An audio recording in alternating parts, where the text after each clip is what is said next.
What if I told you it's never too late to start a YouTube channel, even if the thought of talking to a camera makes you break out in a cold sweat?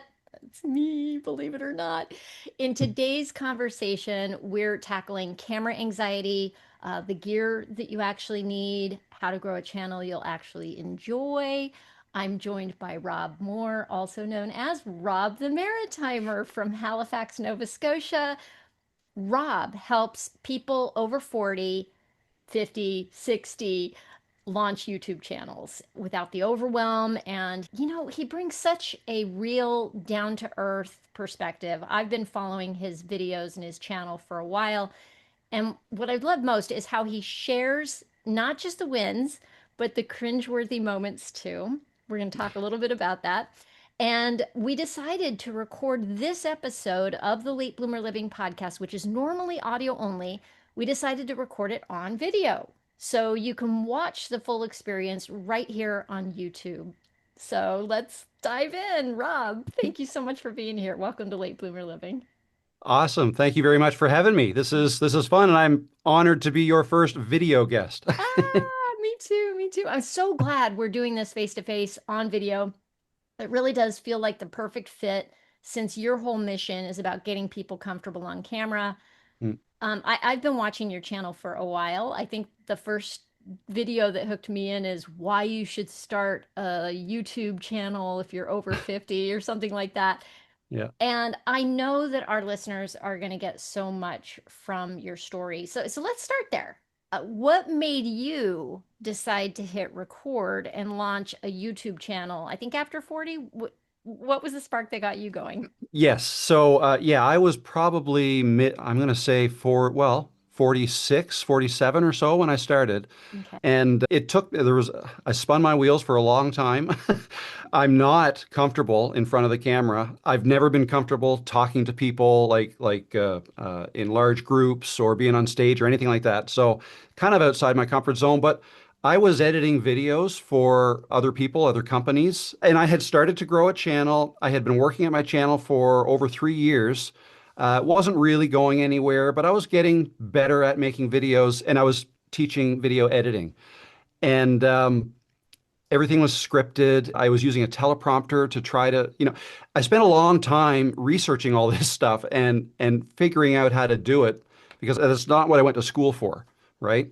But about a year ago, a little more than a year ago, I made the decision to just talk to the camera and do it authentically. And I was nervous.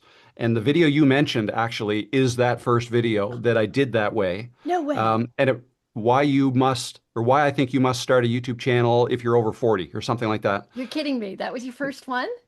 That was the first one that Well, got whammo this channel jammos, you growing. slammed it out of the park because that was the one that hooked me. That Yeah. I Well, hit subscribe. I was like, okay, this guy is very genuine. I'm hanging around. I want to see what else he has to say. That's well, awesome. to be clear, it wasn't my first YouTube video. I Right. had done, like 3 years worth of, I don't know how many, maybe even close to 100 videos at that point. But they were all very constructed, and my channel wasn't really growing that much.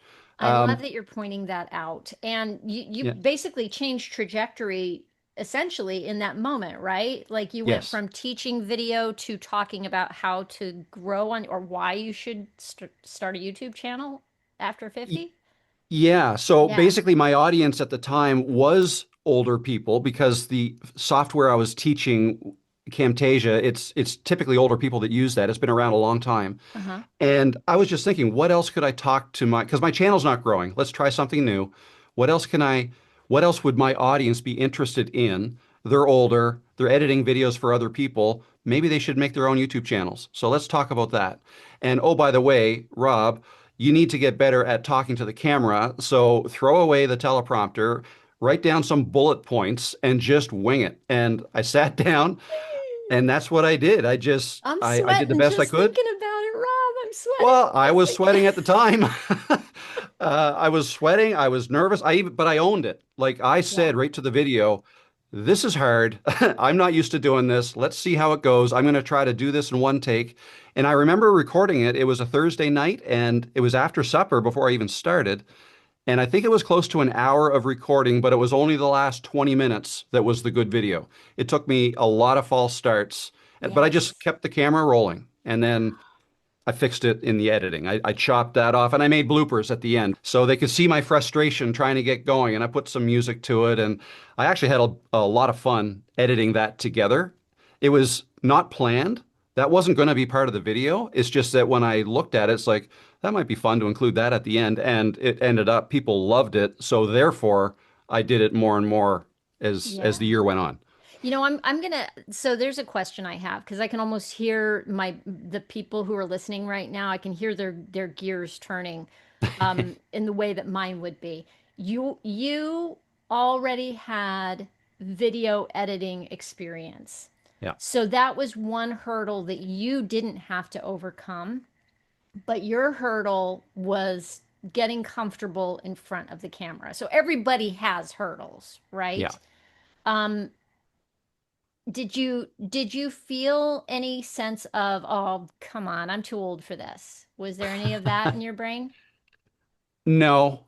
Good. Um, Okay. I know a lot of people do think that. Yeah. And I talked to, I mean, I'm in my mid 50s, but I had a coaching call yesterday with somebody who's 87 who wants to start their own YouTube channel, Oh, that makes me right? happy. And and I think it's great.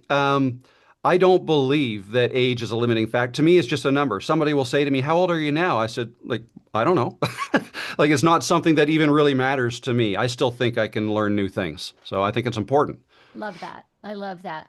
Why did you? So I think I already have the answer in my brain here. I was going to ask you, why did you decide to focus on helping people over 40 or 50? But it was because your audience demographics. You were looking at your numbers, right? I Got was, it. yes. So my channel wasn't doing that great. Again, it was, I think, 3.5 years to grow up to 3,000 subscribers at the time. My channel wasn't monetized, right? I was earning income by editing other people's videos. And when I say editing other people's videos, I'm not a professional video editor. I'm just kind of self-taught. I'll watch a YouTube video to learn how to do something. If I want to figure something else out, I'll watch another YouTube video. I'm the same way. Man, you So, can learn anything on YouTube, oh, right? absolutely. Can I ask you Absolutely. a question? Were you also the videographer for those clients? Did you take the video, or were you just taking video that they handed over to you and editing? Yes, Just out of exactly. I was curiosity. not a videographer at all. In Gotcha. fact, I didn't know much about cameras. Okay. Okay, Yeah, that makes it more accessible for somebody who's listening right now because you had to figure out the cameras too. yes. Which is shocking to me because your video looks so crispy. Like the way you have things lit, everything, like you look great, your background looks great. I made the assumption that you had a videographer background besides the editing. No, no, no, no. Oh, When I started with YouTube, I did a lot of watching of other people's of YouTube videos, yeah, and I would watch tech videos, try to learn about cameras. What do I need if I want to be a YouTuber? That kind of thing. yeah. And I probably spent more money. Like if I were to do it over again now, I probably wouldn't have this camera I'm using right now. I bought that before I really knew what I was doing. Oh, I'm so Uh, glad you're leading into this because I wanted to ask you about gear. So, if you don't mind yeah. me asking, what is the camera that you're using right now? So right now in my office, it's a Sony ZV-E10 is what it's Okay. called, and it's got a special lens on it, Sigma 16 millimeter f1.4. Okay, as a That's photographer, I'm like, ooh, but for oh, okay. anybody else, they're like, whatever. But just so everybody knows, I am using the camera on my laptop. Okay, yeah. So that's the difference, right? Look at Rob, for anybody who's not watching right now, he's got this beautiful fuzzy background and then he's super sharp in the foreground. And everything in my picture is just pretty much in focus from front to back, you know? And my lighting is very flat, but Rob has all these fancy, like he's got a nice light in the background and he's well lit in the front. It looks great. So if you're just listening to this podcast right now, pop over to YouTube at some point and check that out. What's the bare minimum that somebody needs who has no clue about videography? To get started on YouTube, Yeah. I like honestly, if I were to do it again, if I were to start over, I would just use my phone. So I have an iPhone 16, but when I started making videos outside, it was when I had the 14. And quite honestly, my best videos now are the ones that I film outside, which is always my phone. This camera that I'm using right now doesn't leave the spot it's in because I don't know enough about cameras to dial in the settings for outdoors. To me, that's over my head. So, but with the phones today, even if it's 5 years old, it's good enough for YouTube. It's just Yeah. press record and away you go. I'm trying to think of what my phone is. I record videos of myself, for reels, and I am planning to make some longer form content. And I have been using my iPhone. I think it's a iPhone 14, and it's not even the Pro version. So, Yeah, I'm pretty happy with the overall quality of what I'm getting. And frankly, it's good enough for me because I don't want the extra stress of high-end gear and trying to yeah. figure that out in the fly and be in front of the camera. So that's cool. What about for sound? What are you doing for getting good sound? My outdoor videos, it's called a DJI mic. It's a wireless mic that I just put basically on my chest. There's a little clip, and the receiver end plugs into my iPhone. That way, there's no wire. It's a fairly common microphone that people use. It's fantastic. The benefit of that mic, I mean, over and above the quality, is that it comes with what's called like a wind guard, or some people call them dead cats, little fluffy thing you put on it. And that cuts out all the wind noise. And it's I have a amazing. If dead you try, cat story for you, Rob. but go ahead, yeah. I have a different brand of lavalier mic wireless setup that I bought because the DJI has a great reputation. I went a little lower end than Yeah. that with a Cinco something or other, I forget. Oh, yes. And the dead cat that it comes with, the little wind guard that attaches to it, is not black. It's like a kind of a brownish, furry looking rabbit kind of thing. And I Right. clipped it like just inside like on my bra basically while I was skating, and it was poking out from the V-neck of my shirt, and it looked like I literally had a dead animal in my, my shirt. I was like, okay, well, I guess I'm using this for bloopers because this looks terrible. I am not going to be doing this. Nice. But they're so handy though. It's unbelievable. The little dead cat that you put on it is probably $1 or $2, but that's what cuts out all the wind noise. Yeah. It's amazing. So, like, bare minimum for somebody to start, you'd say keep it simple. Yeah, absolutely. I mean, I know people who have grown channels successfully to like 20, 30,000 subscribers, and all they used was the camera in their laptop and the mic built into their laptop. And that they didn't use a camera. Like I say, I use this nice camera in here in my office because I have it. Right. uh, but when I go outside, and now my outdoor videos do better than my indoor videos anyways. People like the landscape and stuff.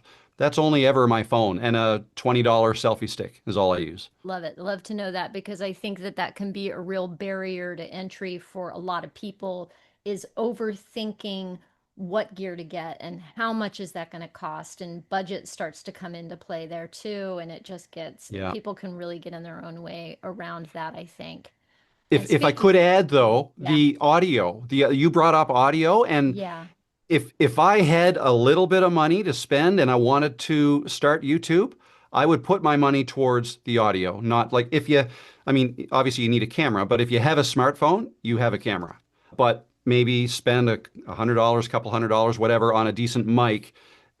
Good quality audio is so much more important than the video. If you're making videos that people want to listen to what you have to say, they don't mind if your picture's not perfect. That's not what they're there for. They're there to listen to you. And so if your audio's good, that's great. So I would Which focus on I've audio heard that more. over and over. And isn't it Yeah. fascinating? You would think that it would be the opposite because it's a video platform. You're on Yeah. YouTube watching video.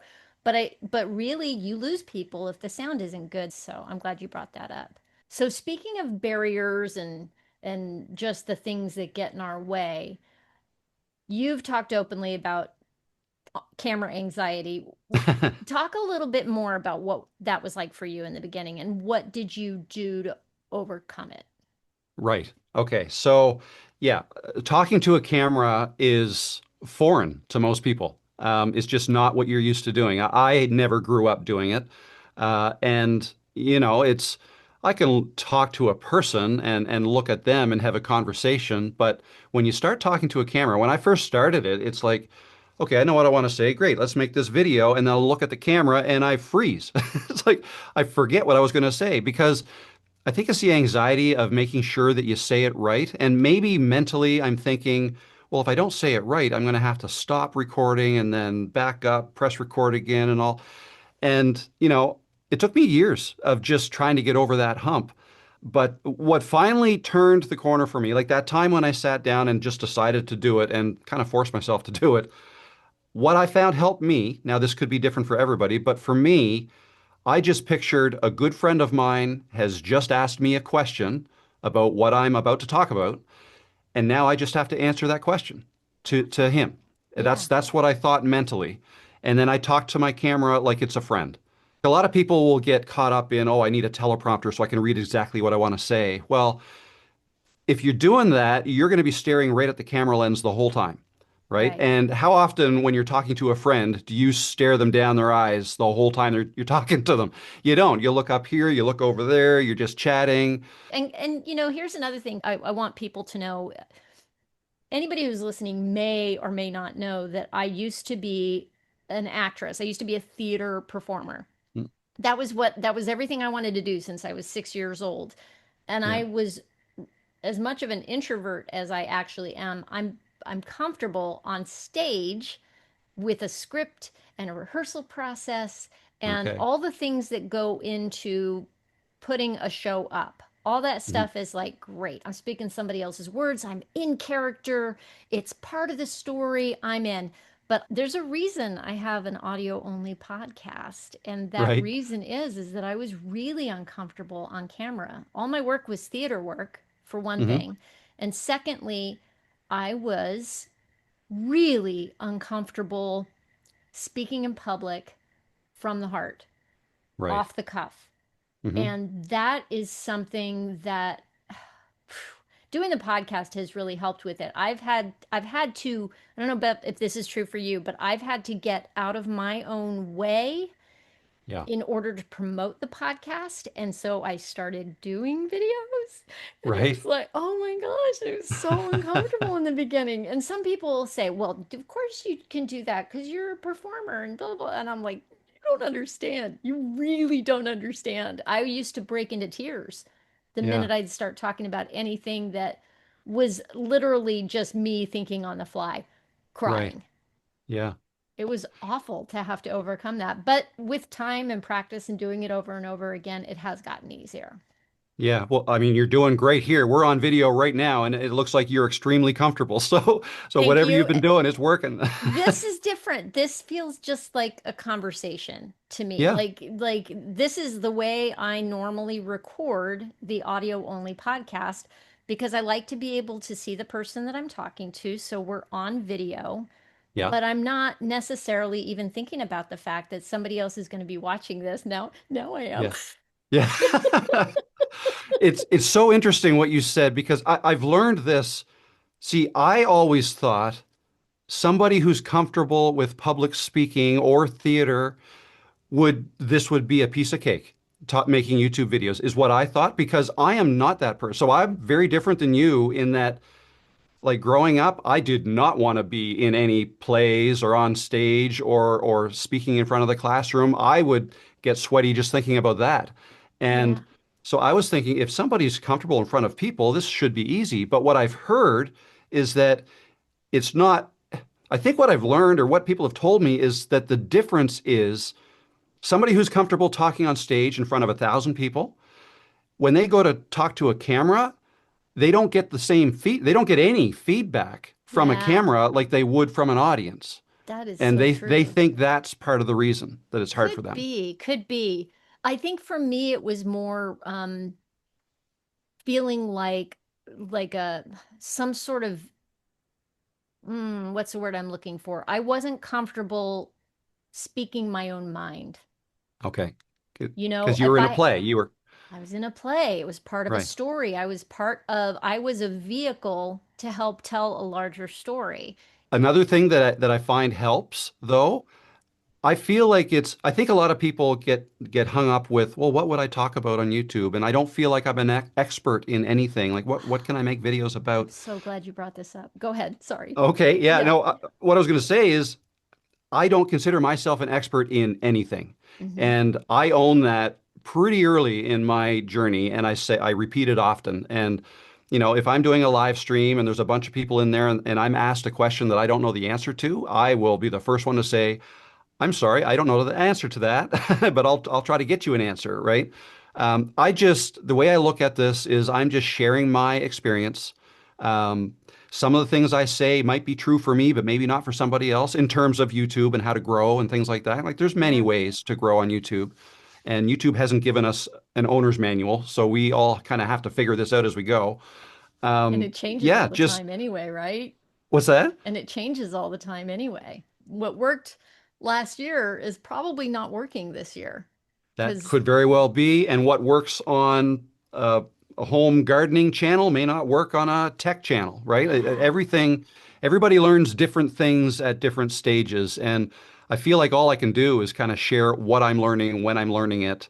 And that's the way I approach it. That way, I'm not calling myself an expert because as soon as I call myself an expert, I know there are plenty of people out there who know more about this stuff than I do, and they'll call me out on it. And that's fine. I learn from my audience as well as much as I try to help my audience. Yeah. I So think maybe that mindset helps. that's why I instantly hit subscribe on your channel because I felt like you were coming from that point of view that was your experience. I don't really necessarily like the videos that come from somebody who proclaims themselves to be an expert.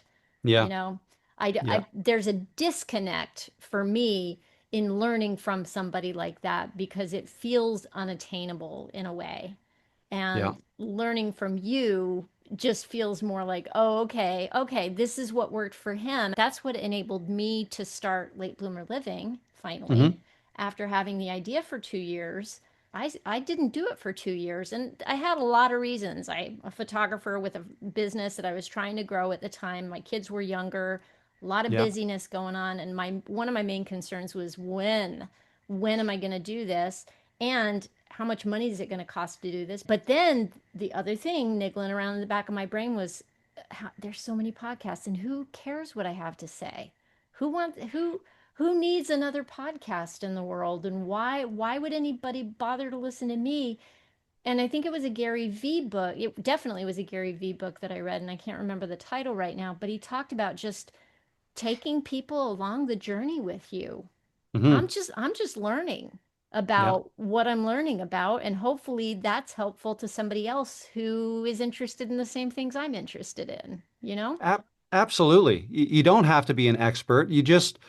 Somebody once said, you only have to be a step or two ahead of somebody to be able to help them, right? Yes. It's like a teacher. Like if a kid is in grade 1 and they need to learn math, do they need Einstein to teach them how to add numbers together? Yeah, you just Absolutely. need to be a couple steps ahead, and that's all you need. I'm a big believer in that. Okay, so there's something I definitely want to talk to you about before we wrap up today, and that is the cringe factor of two things, I guess. The cringe factor of recording in public because like can I tell you, oh, that's real.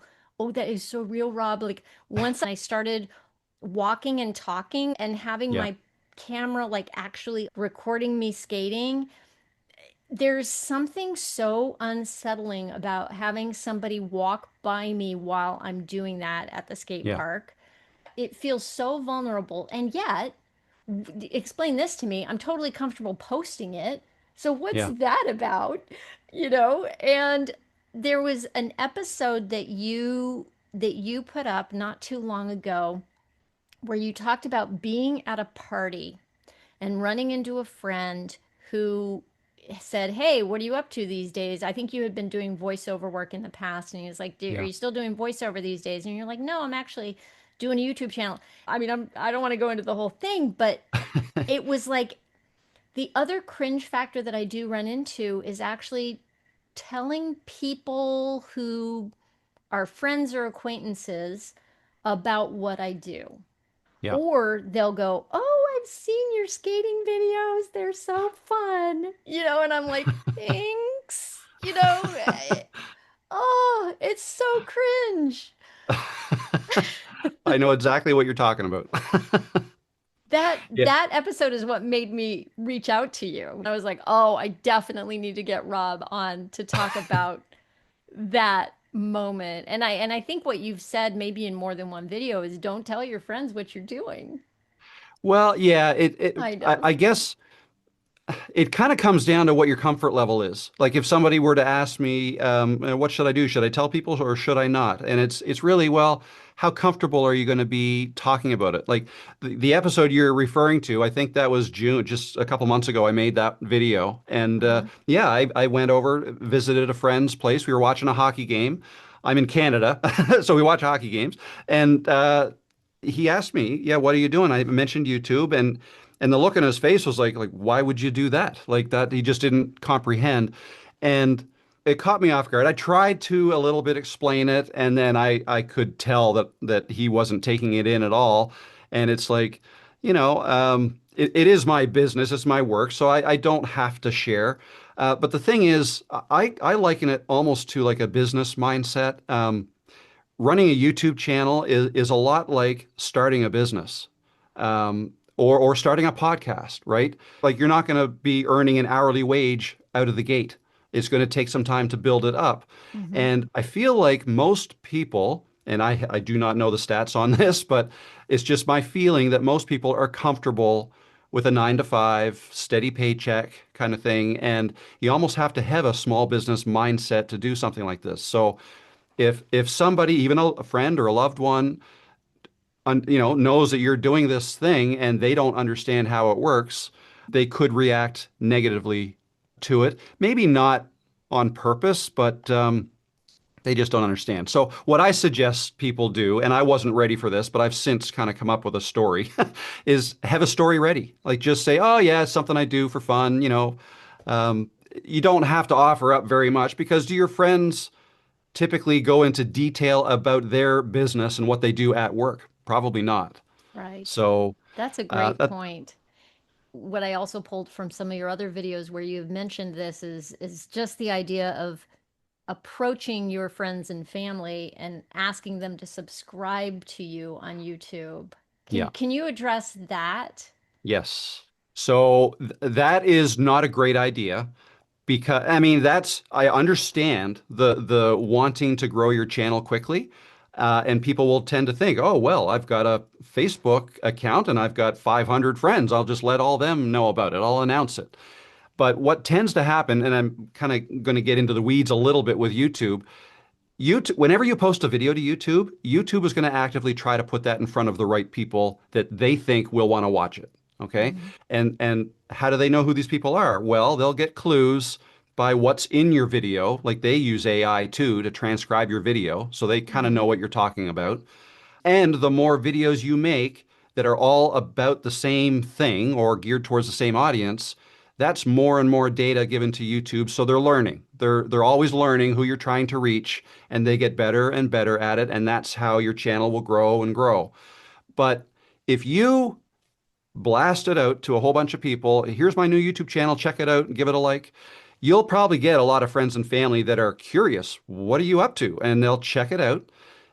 The chances that your friends and family that you're close to are as interested in whatever topic it is you're talking about as you are is probably low.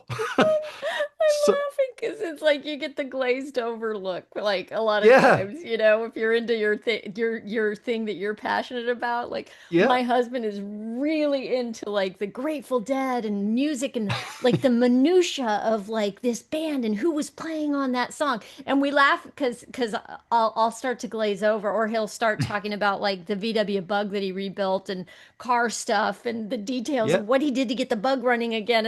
And he can just he sent me a video once that was just hilarious because it was like a husband and wife, and she would talk about what she was really into, and he'd glaze over. And anyway, so Yeah, exactly. I mean, he could probably talk about it for hours, but at some point he's going to lose his audience. right, Well, the same thing with exactly. YouTube. So if you get a whole bunch of new subscribers, that are friends and family who are just kind of either nosy because they want to know what you're up to, or even they might even think they're supporting you by subscribing to you. Right. Um, More likely the Unless they case. watch Yeah. all of your videos, it's not going to help you. In fact, it could hurt you because now YouTube is seeing, oh, wow, here's a whole bunch of subscribers, and oh, even they're not watching your video. So that must not be a good video. You must really suck. We're not sending Yeah, this to anybody. that's right. You want YouTube to organically find your audience. And the best way to do that is just to keep making videos on the same. Some people say on the same niche or on the same topic, but really the better way to think about it is for the same people. Yeah, yeah. I'm so glad we talked about that. I mean, we could go into a whole other thing, which I don't think we have time for, which is monetization, because that's another question I'll get from friends and family is, are you making any money yet on that podcast? And I'm like, nope. It's got to be a But passion project first. exactly, exactly. But for anybody who is interested in a lot of the ins and outs, I love that you have shared like your progression of views and what has worked for you in monetization and what's happened. Like you've gone really in depth on some of that on your videos, and that's Yep. been really helpful. I really appreciate the transparency of what you are putting out in the world, and I want to thank you for that. So anybody who Oh, is interested should go follow Rob over on Rob the Maritimer on YouTube. So I just appreciate saying that. that. No, Yeah. it's a lot of fun. Can I just address one other thing that you mentioned that I forgot? I forgot to answer. Yeah. I don't think it was a question, but you talked about filming in public and what that Yes. feels like. Yes. and Yes. and how cringy it can kind of feel. I'm the same way. Like I will film out on a trail that's usually doesn't have that many people on it, but if people walk by me, I stop talking, I put the camera down, and I walk by them and I'll say, "Hey, how you doing? Great." And then I continue. I've promised my audience I would go into the city, into a busy area, and film myself just to prove that you can step out of your comfort zone. Because honestly, most people don't care what you're doing. Most people out walking around in the world are thinking about themselves, what they look like, what they sound like. They're not concerned about you. I mean, it's weird to us, you and I, and people our age and older. We didn't grow up with these cameras, but most other people, the younger generations, are filming themselves all the time. Yeah. So anyways, I just wanted to add that. And that brings it. Gosh, I feel like I could talk to you all day. I do want to ask you this one thing and be sure that I ask it of you is do you think that starting a YouTube channel later in life can actually be an advantage? I think I know the answer. That's a leading question. 100%. Yes. How so? Yeah. Because I mean, yeah, I hear this a lot too. Well, YouTube is so saturated, like it's done. How can I do anything new? Well, you probably can't do anything new, but that's okay. What will make your content new or different is you, right? You are the difference maker. People like listening and watching different people. Like some people like watching my videos. I'm not the only one making videos talking about what I talk about. There are plenty of other people. And Hmm. some people would rather listen to these other people. Some people like to listen to me. Things about me, I talk slow, I stumble over my words, I'll mess up, I'll leave them in. I'm just being myself, and everybody is themselves in their own unique way and will organically, naturally attract people. Not everybody, but some, enough. There's billions of people in the world. So just be yourself. You mentioned people who are older starting. Like I said, I've got people a couple days ago, 87-year-old lady was talking to me. And who would want to listen to an 87-year-old lady? 87-year-old ladies, And right? 50 something year old ladies, me, I want to know, I want to learn from those 80 something year old ladies specifically because I'm kind of obsessed with this whole idea of aging well, Yeah. and I'm hoping that my podcast is reaching 30 somethings and 40 somethings who don't know what they're in for. Anyway, I'm going off on a thing there. I'm going to stop. But yeah, yeah, you don't know who's going to want to watch you specifically because you are you. Yeah. Don't try to be somebody you're not. Like I tried that when I started on YouTube. There was a specific person, I loved his channel and the way he did things. I tried to be him. And that didn't work. And plus, that's a lot harder to make a video that way too. I'm not an actor like you are. So I couldn't make that happen. Here's the thing that I hear from that is when we aren't authentically ourselves, I mean that word authenticity it gets thrown around a lot, but I'm a big believer in just being yourself because the alternative is exhausting. If Yes. you are trying to do something that isn't you, then you're constantly bringing yourself to the party in a way that isn't genuine for you, and that just requires so much energy. Oh, does it ever? Yes. Ever since I made the switch to just being myself and everything gets easier, right? I leave mistakes in. I don't have to edit that much, which, editing's not that easy. I mean, you can learn it, but you also don't have to do near as much of it these days as maybe 5 years ago because people, like you mentioned authenticity, people want to watch real people on YouTube, especially people who are older, I find. They just want to connect with people. You can help people. If you make a channel that is, say, it's geared towards helping you from 5 years ago, I think that's perfect. Maybe you've just gone through something, could be health related, could be relationship related, whatever. You can talk about it and help somebody who may be about to go through that thing. Those types of channels do really well, helpful So, channels. what do you do to make sure that you don't fall into like creator burnout mode? Anything? That's definitely a thing. What I do is if I feel tired, if something's not coming, if I just don't feel like doing it on a certain day, I don't. I'll take a break. I think it's super important. Maybe you need a day off, 2 days, a week. I think it's important, especially like some of the younger people I talk to who perhaps have a full-time job and are looking at doing YouTube. Mm-hmm. They've got to be careful because you need to leave time for family and friends and downtime. Yeah. um, I think it's really important to enjoy whatever you do. I really enjoy YouTube, so that's what I do. But yeah, no, I need a break every once in a while, and I'll take a break. Yeah. I love that answer. Taking breaks, that's a great bit of advice. And Time to recharge. Give yourself yeah. time to recharge, maybe rethink what you're doing, and just start Mm, fresh. Absolutely. yeah. Yeah. What's one piece of encouragement that you would give to somebody who's thinking about hitting that record button but hasn't done it yet? Um, I will say that it took me a long time to do that, to get to the point where I felt comfortable doing that, like recording and just talking to the camera. But once I did, it was like a relief. It's like I was so happy. I was so happy that I had done it, and I felt like I accomplished something. At the time when I posted the video, I had no idea it was going to do well, and it did well. And not every video is going to do well, and that's okay. But you learn from every video, you learn from your mistakes. It's a journey, it's something you can add to your life's journey if it's something you enjoy. It's super important to enjoy, I think. But yeah, I don't know if I really answered your question. I guess I would say, what's the worst that can happen, Mm, right? You press record, you record something, you don't like it. I mean, you could just delete it. I don't typically suggest that, but I'm a big believer in even if you don't like your first video, just upload it to YouTube. It doesn't matter. Nobody is going to judge you but you. Like you're going to judge yourself way harder than anybody else is. You're going to learn from it. You'll look at it. You'll think, oh, I don't want to do it that way again. And your next one will be a little bit better. Um, yeah, I don't know. It's fun. yeah. It's interesting to think about, if you're posting something in the beginning, it's probably just not going to be good and being okay with that. Yeah. Kind of learning in public sort of thing. I don't know, it's kind of like working out at the gym. One of my favorite quotes is done is better than perfect these days, and Yeah. that's coming from a recovering perfectionist. It's just like just done is better than perfect, Yvonne. Hit go. Just send it out. I was just going to say one thing you said about your first ones aren't going to be perfect.